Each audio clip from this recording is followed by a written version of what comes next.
Hello, and welcome back to another episode of Imperfect Marketing. Today, I am joined by Mariana Henninger. She is an entrepreneurial prodigy whose first business was a makeshift school she started inside her neighbor's garden shed when she was only 6 years old. She's a national Emmy award winning, two-time nominated documentary filmmaker who speaks 5 languages, traveled and worked in 4 continents. It's just crazy, but she really focuses on truly powerful, intimate, and emotion driven storytelling and her business, Brand Magnetic, that focuses on creating brand videos as a conversion tool for online businesses, helping coaches, course creators, and entrepreneurs become unforgettable with their audiences. Welcome. Thank you so much for joining me. Thanks, Kendra. What a cool intro. I'm like, wow. I'm like 5 languages, 4 continents. This is so cool. Woman after my own heart because I love to travel. Um, all right. So we're going to be talking about brand videos, and I am a huge fan of video because it is such a powerful tool for people. Talk to us a little bit about what a brand video is. Totally. That's the best way to start talking about brand videos is just like, what the heck is this? What is she talking about? So brand videos are 2 to 4 minute videos. They focus on the parts of your story that resonate with your audience. So this is different than a video about Kendra. This is, let's understand Kendra's business, her audience, specifically like what emotion do we want them to feel at the end of watching this brand video?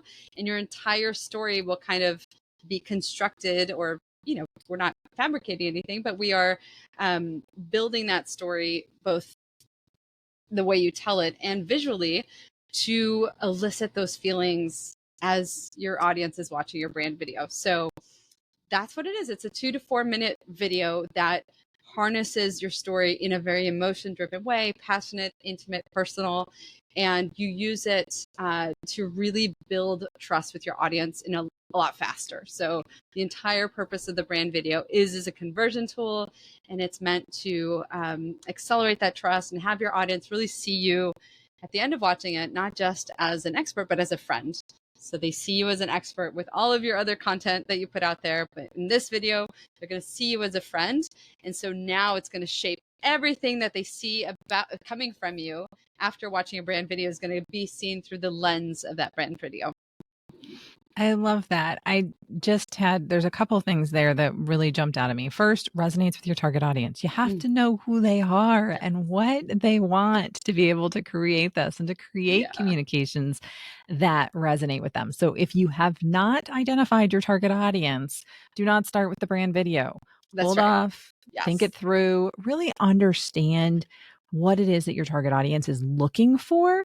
And then you can start thinking about tactics like brand videos and everything else, because again, it all should go back to your target audience. And I feel it's like I'm almost a like broken start record. there for your business, right? Like your business is not going to be its best. None of what you do is going to really have the most impact and the most powerful unless you understand your audience. So if that's still not in place, like stop everything else. Focus on that first. Exactly. You're not going to be able to move forward without understanding who your audience is. And I'm always a broken record when it comes to that. So, all right, start there. All right. So one of the things that that when we were talking earlier before we actually started recording or actually even got on to today, we were talking a little bit about how to build relationships, and that some people are rushing that process or not taking the right tools and tactics. You said that a brand video can build trust faster, build that relationship, and help you sell more quickly. Talk to me a little bit about how it does that. Yeah. So if you think about, the know, like, and trust process that we all are super familiar with, like three buzzwords of the century, we tend to go from no, like we attract audiences, they become aware of us, and we want to get to that trust as soon as possible because that's when they're buying. Okay, I trust you, I'm ready to purchase. We forget about the like, we forget about the relationship. or maybe if we do think about the relationship, where we tend to not invest that much in that relationship. And part of the reason is because most of us either fall into one of the two extremes. We're either only talking about ourselves. This is a little bit more old school marketing, I would say 5-10 years ago, where it's like, we're the best, look at our features, look at our awards, we're amazing, you would be stupid not to work with us. Or we fall into the other extreme of like, it's all about you, the transformation, the promises, like we're only talking to our audience about them and what we promise we'll do for them. And granted, this is a better camp to be in, but the thing that we're kind of, that I advocate for is let's meet in the middle, because our audience wants to know who the person is behind the offer, whatever it is. You know, whether you need somebody to fix your toilet or you're buying a high ticket coaching program, you care about the person who's going to do it because you're investing your time. You want it done well. You want them to be an expert. But at the end of the day, like, who's actually going to take you to that result? And maybe the person fixing your toilet is not as high of a bar, like you just want it done. But for other things that we do want to, that are meaningful to our businesses, to our personal lives, to our results that we want to get, we care about the person that we're going to take this journey with. So no amount of credentials or even testimonials will really replace the value that we can get from knowing who that person is, who their values are, what drives them, what sets them apart from all these other folks who are promising something similar. And so this is why I advocate that telling your story in that sort of framework of understanding what your audience needs to feel. So not only their pain points, but their desires, but also what feeling will get them to trust, like what happens right before they buy, like what are the boxes that are ticked. Like understanding that moment is incredibly important from an emotional standpoint. So knowing what emotions they need to arrive at in order to click buy is incredibly important, and driving or crafting your story in a way that will get to those emotions faster is kind of where the building trust faster comes from. No, I do like that. So when someone's thinking about trying to tell their story in an emotionally compelling way, how do they go about doing that? Totally. Well, there are generally two different buckets of stories that I work with. Folks that come to me generally fall into one of these two. The first bucket is the overcome story. So generally, if you're a coach, if you are somebody who has a story that very closely relates to the thing that you're selling, you have an overcome story, right? You had a difficult situation, you overcame it, you figured it out, and now you are helping other people who have that similar sort of difficulty that you've had in the past. Let's say that's not the case. In my case, I'm not talking to filmmakers, so I'm not talking about how I built my career from living in a hostel like with 15 other people in the room when I was starting out my job as a photographer at the time. So I'm not talking to filmmakers, I'm talking to entrepreneurs. And so I have what's called a passion story.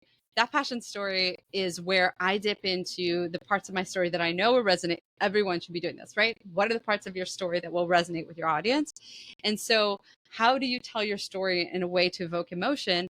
You think about what are the parts of your story that would make anybody feel something, right? And so whether you have an overcome story, or whether you have a passion story, folks who have a passion story think they don't have a good enough story to tell. You're quite wrong. You are hopefully doing something that you're really passionate about. That's what you want to focus in on, because who doesn't want to work with somebody who's passionate about what they do, right? So even if they haven't overcome something, if that's not what they're helping other people with, you still want to feel that drive. You want to feel this. So the things I talk about in my program are a lot about the emotional touch points of your story, the universal things that connect us as humans. You know, think about all the movies that you've watched where that person hasn't had a story that you might necessarily relate to a ton, but you can relate to things about their story that are common in most humans, right? So fear and anxiety and lack of confidence and then positive emotions as well. Like I mentioned, passion, drive, just like a desire to connect with people, to help them and to see them succeed. You know, I always give this example of one of my students. Her name is Julia. She's called the podcast teacher. So Julia doesn't actually have a podcast of her own. And you're like, oh my gosh, how are we going to tell this story? She doesn't have her own podcast. She's teaching other people how to build podcasts, doing really well. And what story are we possibly going to tell? Well, Julia happens to be fanatic, obsessed about systems and about clarification, about providing a roadmap. And we know that her audience needed to feel that sort of mama bear, like, oh, all my tech worries are going to melt away because I'm in good hands. A lot of folks, you know, when they're buying a service online, that might be a feeling that they're looking for. And so one of the stories in Julia's brand video is that she loves jigsaw puzzles. And this came out of a conversation that I was having with her. Like, Julia, so let's explore. What are your hobbies? She has like a younger story that we tell in the beginning of her brand video. And then we kind of shift into Julia nowadays, which is she loves jigsaw puzzles. She saw no connection in that. And I was like, Julia, that's perfect. A jigsaw puzzle is a bunch of pieces that nobody can make sense of until you have a roadmap, until you have this guide. And then you put them beautifully together into something that's awesome and that works and that is pleasing to the eye and it's fun, you know, and it's all of the things that you do with podcasting for other folks. So that's just one example of how to connect emotionally on something that you think might be kind of dry or techy or no, we're doing business with humans, right? Humans do business with humans. We just want to pull out all of these emotional opportunities in everything that you do. That's great. So, one of the things that you said there was some people just don't understand their story. And even Julia, as your example, was struggling with how to identify what her story is. Mm-hmm. If people are struggling with how to tell their story or what story to tell, how do they narrow that down or brainstorm enough ideas to find that secret little nugget? Yeah, for sure. I wouldn't say it has to be like one nugget or one part of, you know, just one thing that we share. It can be a sequence of things. So the best stories tend to be, you know, you tend to have what's called the narrative arc, or at least some sort of journey that we're walking through. We're going from, let's say, okay, so the easier stories are the overcome stories. We tend to think of the framework that I use. Old normal, something happens, then you have a new normal. Generally, if you have an overcome story, it very easily sort of falls into that narrative arc. If you don't have that and you're wondering, because that's folks who have that, they tend to kind of, it's more obvious to them what that story would be. And if you don't have that, then you have to think about, well, one exercise to do is just tell your story, right? And just kind of see what resonates with your audience, but then understanding, again, if you're going from the end point of what they need to feel, you can more easily kind of draw parallels back to your life. Okay, so how can I make them feel that way? So what are my personality traits that make them feel that way right before they buy from me? And that will generally give you a clue as to where to look for the stories to tell. I'll give you my example real quick. I never turn my notifications off. I never used to tell that story of the garden shed until I realized, like, oh my gosh, my audience are entrepreneurs. They identify with this idea of like always wanting to, not all of them, but they understand, at least they resonate, even if they didn't live through this themselves, this idea of a little girl like hustling to make money. And not everyone's story needs to be a lemonade stand. Maybe there were other things that you did to kind of hustle when you were 6 years old. But then I started telling that story and I got such great reactions, like, okay, I know that story resonated. So that's part of my brand video now. It's very cool. I love that. You need to take a look at it, test some lines out, share some things, and see what people do. So, one of the things that I hear a lot from people is, oh, I don't like video. I don't like seeing myself. I don't like hearing my voice. I don't like. I always say that we're much harsher judges of ourselves than anybody else is. So, how do you get people to overcome that feeling or get them to just suck it up and deal? Well, a small part of that answer is a brand video is a little bit more of an advanced marketing tool. So I definitely recommend that you are doing social media beforehand, that you are kind of getting through that hurdle of seeing yourself on camera. That's one thing I say. Another thing I say, if you are ready to work on your brand video, but you still have that sort of hesitation on camera, then you need to be thinking about this as a business tool. It's kind of showing up for something that, if you have a team, for example, you need your team to perform, right? You need people to show up, unless they're, God forbid, sick or something. You count on them to perform what they've been hired to do. And so when I kind of have any sort of laziness, not about showing up on camera because I've gotten used to that, but I just sort of suck it up, and I'm like, you know what, this is my business vehicle right here, and it needs to work for this purpose because I believe in what I'm doing. And that's sort of the attitude you need to bring, is just like believing in what you're doing.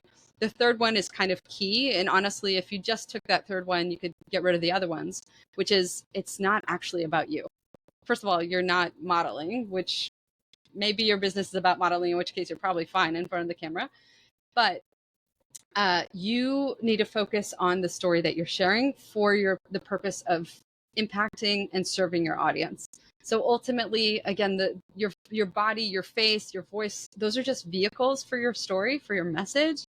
And it really is about getting people closer to your offer. And if your offer is a good one, your offer is made to impact people positively and to change their lives and to help them in some way. And so the longer you put off helping them, the longer it takes for your audience to convert, the more time it takes for them to actually be helped by you. And so by not working on your brand video, by not showing up, you are doing them a disservice. So honestly, it's not about you. And people who are judging you are just going to be judging anybody anyway. And who cares? Haters will hate. And we just move on and build our empires anyway. Agreed 100%. Suck it up and deal, people. I swear you'll get over it. People, again, it's a barrier to that. No, like, and trust factor, and building that is a barrier to people buying from you, and you have valuable services to provide people with. And so if there's a barrier, why wouldn't you work hard to tear it down? Absolutely. So, I mean, do I like myself on video? No. My first 100 episodes of my podcast were not on video. Why? Because I didn't want to do my hair. Okay. So now I do my hair. It's like, we just roll with it, right? Yeah. So speaking of how you look on camera and stuff like that, a brand video should have some cuts and should have some other visuals, right? Yeah. Some B-roll or something along those lines, right? When somebody is a service provider, especially business-to-business service providers, I find struggle with this a lot. How do we portray ourselves in a way that's not us sitting at a computer or writing in our planner? Totally. Okay, I'm glad you asked. Obviously, the most important part of the brand video is your core story, but that is pretty much the second most important part of the brand video, which is like, why are we doing this on video, not a podcast, not a written text, your About Me page, etc. Like, let's use the power of video. And so I teach an entire section of my course about this, which is compelling visuals. What we want to think about, to your point, nobody wants to see you in front of a laptop. I mean, they might for a little bit, because we want to kind of, sort of the magic of the brand video is that at the end, we're sort of tying it into what I call your mission. It's not your offer. We're not focusing on what you're selling. We're focusing on who you're helping. And now we understand the reason why, right? At the end of your brand video, having gone through that journey with you. But compelling visuals are huge in a brand video, because they will sort of keep people watching. And more importantly, they'll sort of trigger what is called narrative transportation. Narrative transportation, which I love. I'm obsessed with that phrase, because it so beautifully describes what happens when you're listening to a good story. You shut off the part of your brain that's thinking about dimes and cents. Can I afford this? Is this the right time for me? All of these other sort of very critical analytical things in your brain, and you're just focusing on, this feels right. This feels like a good fit. This feels like I should be doing this. And again, narrative transportation, you're kind of carried into the shoes of that person. You're feeling the feels with them. And our brand videos really should be focused on feelings throughout. And so compelling visuals, how do we do that?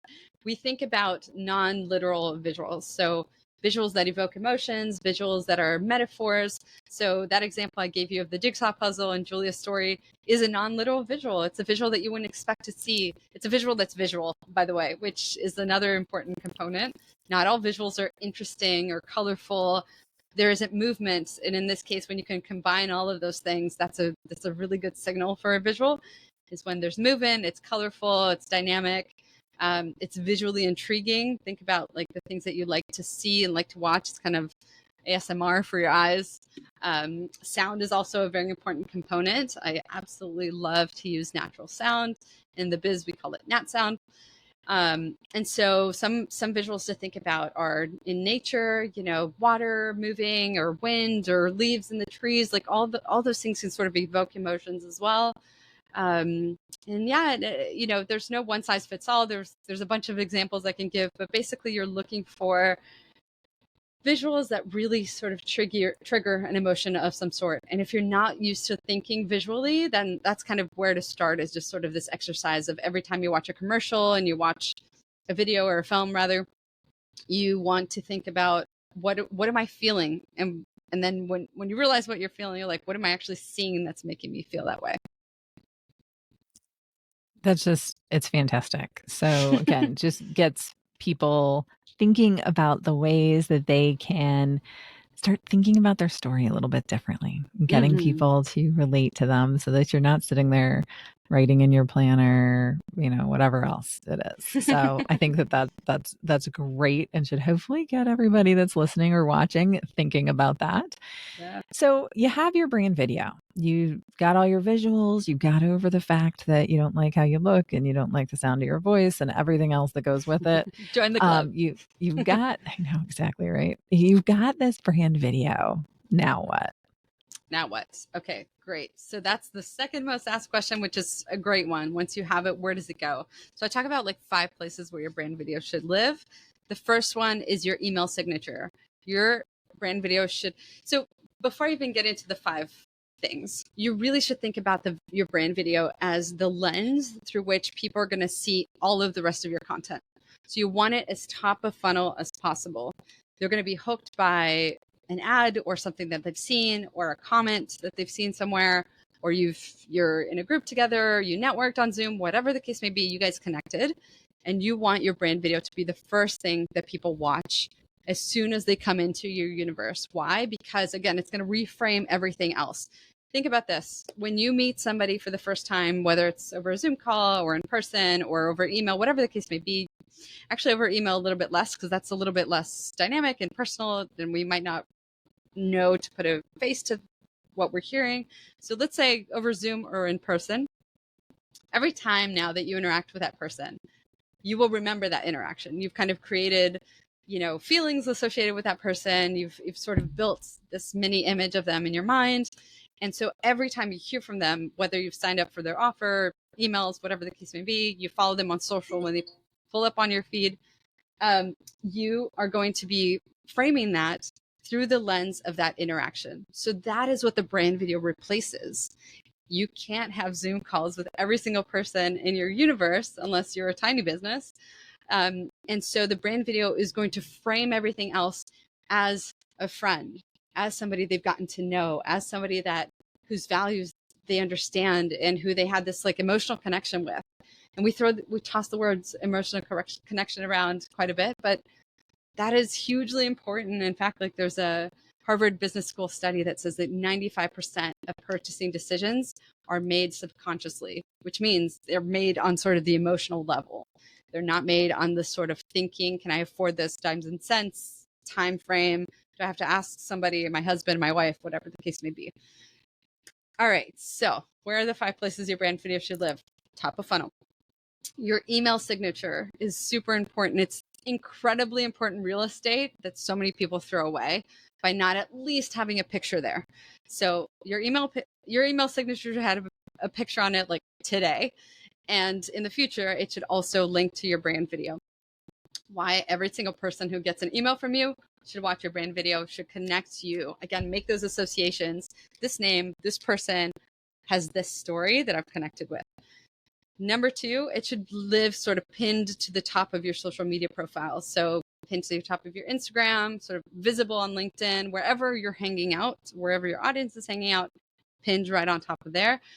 It should also be on your homepage. So if you are sort of the name and face of your brand, it should live on your homepage. It doesn't have to be above the fold. It can be just below the fold or wherever sort of works for you. You know, if you're studying kind of where your audience is scrolling your website, kind of if there's a place where they stop, it should be right above that. Your About Me page is the second most visited page on your website. Typically, that's why, because people, by the way, shocker, want to get to know you, want to know who you are. So it absolutely should live in your About Me page as well. And then lastly, depending on the kind of business that you have, if you have a sales page, if you have like an online funnel in the sales page, if you have one of the really long ones where there's a section where you're kind of reminding people about your credentials, about who you are, bam, smack that brand video right there, because it will, again, pull at those heartstrings. This is typically further down in that sales page. I don't recommend that you replace any of your copy or any of your sort of what you're doing in your sales page in terms of driving people to your offer. But that's the reason why we have oftentimes that section of like, let me remind you, I'm awesome section of your sales page. Let your brand video live there as well, just to kind of give that final emotional push and like have people remember it. By this point, they should have watched your brand video, but just remember them. Oh my gosh, yeah, she's this really cool chick. I remember, you know, like, oh, okay, yes, I totally get it. Yeah, no, so I love everything that you're sharing. I love all of those tips. Those are all great places to share and put out whatever communications that you have for now. So again, it's about building that know, like, and trust factor and building that relationship quicker, because people buy from people and Yeah. people they like, right? And that's what it ultimately comes down to. So, before I let you go, because this has been amazing, and I'm hoping that everybody listening got a ton out of it, because I know I did.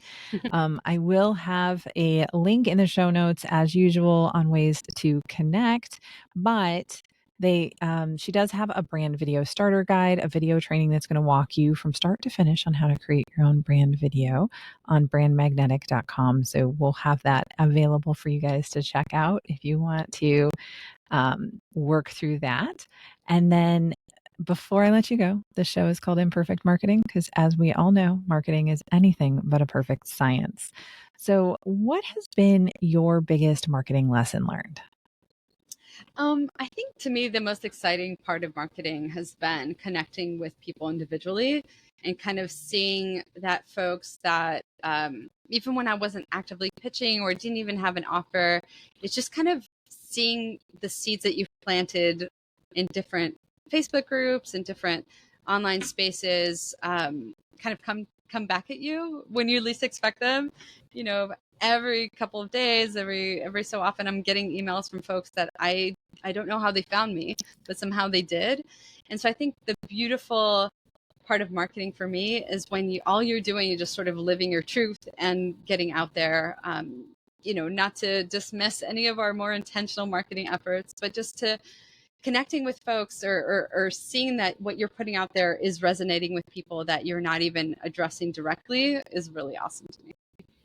Yeah, I teach. I'm adjunct faculty at one of our local universities here outside of Detroit, and yeah, I mean, I teach integrated marketing communications. And one of my students asked me the other week, they're like, "Is integrated marketing communications more popular than traditional marketing?" And I'm like, why, yes, because it's about connecting and relating to people and Perfect, yeah. personalizing communications and Yeah. speaking it, all around, and clearly being authentic is also very, very important. And they can definitely get that through a brand video, but also through your posts and everything else. So very good. I love that because marketing is personal. People say, oh, it's just business, not personal. Yep. Nope. Marketing is personal and it's got to be personalized. So that's an amazing tip. So thank you. Thank you all for tuning in to another episode of Imperfect Marketing. Whether you are watching or listening, wherever you are, it would really help me out if you learned something on today's episode to rate and subscribe to this podcast, because it really does help me get this word out to more people and help more people out. Thank you again for tuning in. Have a great rest of your day.